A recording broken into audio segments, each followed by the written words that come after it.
Have you ever stopped to think about how completely invisible your mind is?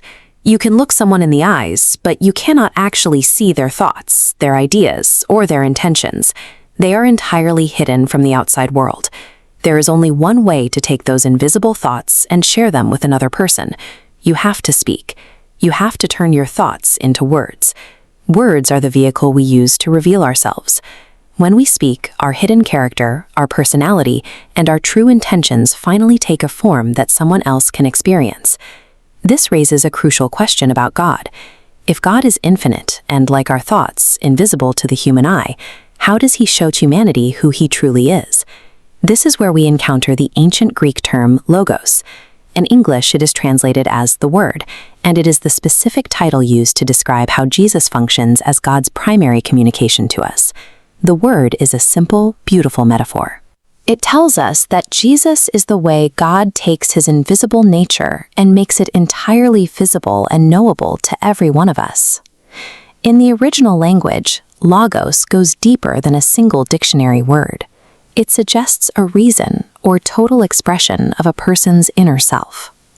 From God's perspective, this title represents God expressing himself fully, as if saying, "To know me, look at my word." This idea of the word as an active force goes all the way back to the beginning of the universe. When God created reality, he did not do it in silence. The very first chapters of the Bible describe God bringing light and life into existence through his spoken voice.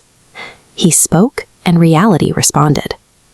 The Gospel of John connects these two ideas, explaining that the Word which spoke the universe into existence is the same person we know as Jesus. He is the physical presence of that creative voice.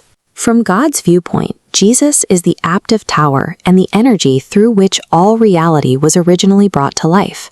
Just as our own spoken words reveal what is inside our hearts, Jesus reveals the invisible heart of God. When Jesus acts with kindness or forgiveness, we see God's own mercy and love translated into human action. The two are perfectly linked. This shows Jesus as God's heart, spoken out loud for humanity to finally experience.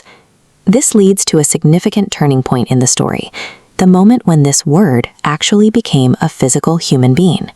Instead of remaining a distant sound, the word took on a physical human body. The divine expression became a living person among us.